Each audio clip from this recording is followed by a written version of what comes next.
Half into a T square, a का जगह पे ए ही लिखेंगे, टी का जगह पे सिर्फ ये सब्सटीट्यूशन लाना है, v minus you by A the whole square, because here is t square, so t का value v minus you by a लिख ही दिया और उसका square, right. Next step,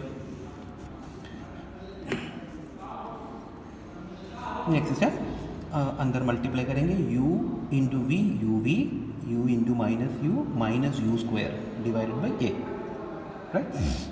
you अंदर मल्टीप्लाई कर रहे हैं, u into v u into minus you square, right, divided by A, and half into, half को हम डिनोमिनेटर में 2 लिखेंगे, इधर a ऊपर लिख दिया, v minus U divided by A the whole square, actually v minus U the whole square by A square, v minus U का square क्या होगा by mathematics, a minus B the whole square equal to A square minus 2ab plus B square, in the same way v minus U the whole square क्या होगा, v square minus 2ub plus you square, denominator में एक a है उसका square हो जाएगा ए square, और ये जो हाफ वाला 2 ऑलरेडी डिनोमिनेटर में है। अब जो डिनोमिनेटर का ए स्क्वायर में a इंटू ए 2 बार है, तो एक a को ऊपर वाले a से काट दिया जाएगा, राइट, जो बचा हुआ है वो नीचे उतार दिया, u v minus you square by a, वैसे सेम ये टाइम वैसे ही इधर उतर गया, और इधर ये तो कट गया, फिर V square minus 2u v plus you square divided by 2a square में से ये कट गया था, फिर बाकी 2a, राइट। सो इतने तक आपको समझ में आया। नेक्स्ट स्टेप में इधर का डिनोमिनेटर a है, इधर का डिनोमिनेटर 2a है, दोनों का आप एलसीएम निकालेंगे तो 2a एंड a का एलसीएम 2a, सो इधर a है, नया डिनोमिनेटर 2a है, so we have to multiply 2 in numerator, numerator में 2 मल्टीप्लाई करेंगे, u के साथ 2 मल्टीप्लाई करेंगे तो 2u माइनस यू स्क्वायर के साथ 2 मल्टीप्लाई करेंगे तो माइनस 2u स्क्वायर, तो इधर का खत्म हो गया, प्लस इधर का डिनोमिनेटर 2a है, नया डिनोमिनेटर भी 2a है, so there is no change, वैसा का वैसे उतारेंगे, plus v square minus 2u v plus you square, तो ये स्टेप वैसे आया है।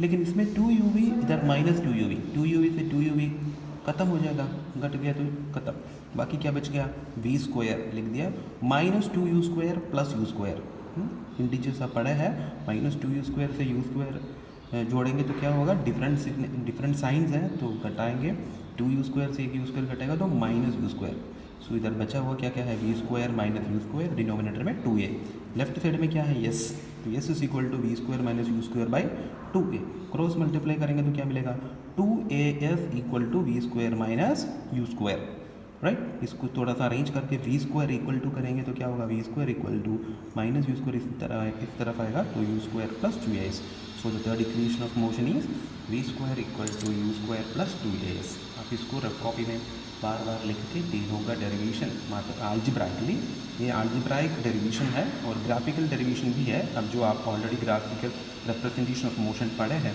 उसके आधार पर इस इक्वेशन को ग्राफिकली भी डिराइव कर सकते हैं, वो तो लास्ट में चैप्टर्स के सब बाद जो डेरिवेशन क्लासेस में एक्सप्लेन करेंगे। डेरिवेशन पूछेंगे तो कोई भी डेरिवेशन आप लिख सकते हैं, लेकिन आल्जिब्राइक डेरिवेशन फिलहाल याद कर लीजिए। और सबसे पहले डेरिवेशन याद करने के पहले ये याद होना चाहिए कि इक्वेशंस कौन कौन सा है। First equation v equal to U plus A T, second equation S is equal to U T plus half A T square, third equation V square equal to U square plus 2as।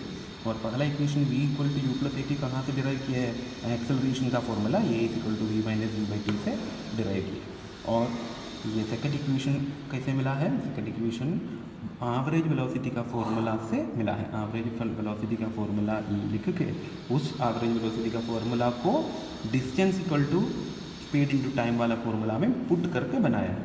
और third equation of motion कैसे मिला है, first equation v equal to U plus A T से t का एक नया relation बना के उसको सेकेंड इक्वेशन में पुट कर दिया है। जहाँ जहाँ टाइम t आ रहा है वहाँ वहाँ ये नया रिलेशन कहाँ से मिला, फर्स्ट इक्वेशन से बनाया है, उसमें पुट करके थर्ड इक्वेशन भी बनाया है, right.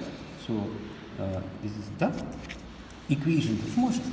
Now we are going to the next part, uniform circular motion. This is the last part of the chapter, uniform circular motion. When a body moves in a circle it is called circular motion. अगर कोई वस्तु circle में घूम रहा है, जैसे एक circular ground हो, उसके चारों उसके और सर्कुलर पाथ के अराउंड आप साइकिल चलाते हो, तो कह सकते हैं कि आपका मोशन सर्कुलर मोशन है। That means the body which is moving around a circle is called circular motion, the motion is called circular motion, right. तो एक पत्थर पर रस्सी पे पत्थर बांध के इसे घुमाते हैं तो ये जो स्टोन है, पत्थर है, उसके मोशन को सर्कुलर मोशन कहा जाएगा, because the motion of the stone is in circle, is around a circle, right. So these are the circle, this type of motion are called circular motion. लेकिन circular motion में हर एक पल में उसके direction बदलता है. For example this is a circle, the body is moving, otherwise a motorcycle is riding around the circle. So in this point the direction of the rider, वो राइडर का डायरेक्शन इस तरफ है, और ये चल चल कर किधर आएगा तो उसका डायरेक्शन इस तरफ हो गया, और इस तरफ इस पॉइंट पर इसका डायरेक्शन इस तरफ है. So direction is changing continuously, हर पल उसका डायरेक्शन बदल रहा है. किसका? जो वस्तु सर्कुलरली मूव कर रहा है उस वस्तु का डायरेक्शन कंटिन्यूसली चेंज हो रहा है. आप ऑलरेडी जानते हैं कि डायरेक्शन बदलेगा तो वेलोसिटी बदलेगा, because velocity is a vector quantity, their direction is also measuring, right. So direction भी मेजर हो रहा है तो क्या होगा, वेलोसिटी भी चेंज होगा. चेंज इन वेलोसिटी होगा तो एक्सेलरेशन होगा, वेलोसिटी चेंज होगा तो जाहिर सी बात है एक्सेलरेशन होना है. So circular motion is an accelerated motion. वो लिखे हैं इधर सेकेंड पॉइंट पे, when a body moves along a circular path then its direction of motion keeps changing continuously change होता है. That is why since the velocity changes continuously the motion along a circular path is accelerated, या accelerated motion हो जाएगा, मतलब accelerated, right. और ये जो motion है सर्कुलरली मूव करने वाले वस्तु को एक अंदर की ओर, उसके सेंटर की ओर एक फोर्स लगता है, उसको सेंट्रीपेटल फोर्स कहते हैं. Centripetal force, right. Centripetal. What is centripetal force? The force acting on the body which is in circular motion. Circular motion में जो वस्तु है उस वस्तु को सेंटर की ओर जो फोर्स लगता है उसको centripetal force कहता है. When a body moves in a circular path with uniform velocity, then its motion is uniform circular motion. अगर एक वस्तु सर्कुलर मोशन में है और उसकी वेलोसिटी यूनिफॉर्म वेलोसिटी भी है तब उस तरह के मोशन को यूनिफॉर्म सर्कुलर मोशन कहते हैं, right. So there are two types of motion, linear, rectilinear motion and circular motion. Chapter की शुरुआत में हम बोले थे. तो rectilinear motion mean straight line का motion, circular motion mean circle की ओर मोशन. सर्कल की ओर जो मोशन होता है वो एक्सेलरेटेड मोशन होता है क्योंकि उसकी वेलोसिटी चेंज होता है. वेलोसिटी क्यों चेंज हो रहा है? क्योंकि वो हर पल अपना डायरेक्शन बदलता है, राइट. और यूनिफॉर्म सर्कुलर मोशन का properties, circular motion accelerated motion होता है और उसकी डायरेक्शन बार बार बदलता है और एक सर्कल का अराउंड होता है, right.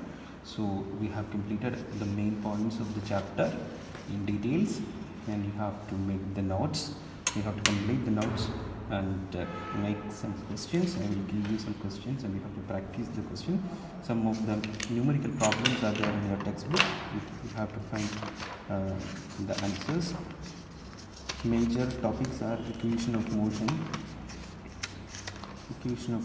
and the graphical representation are main. So study well. See you in the next class. That's all. Thank you.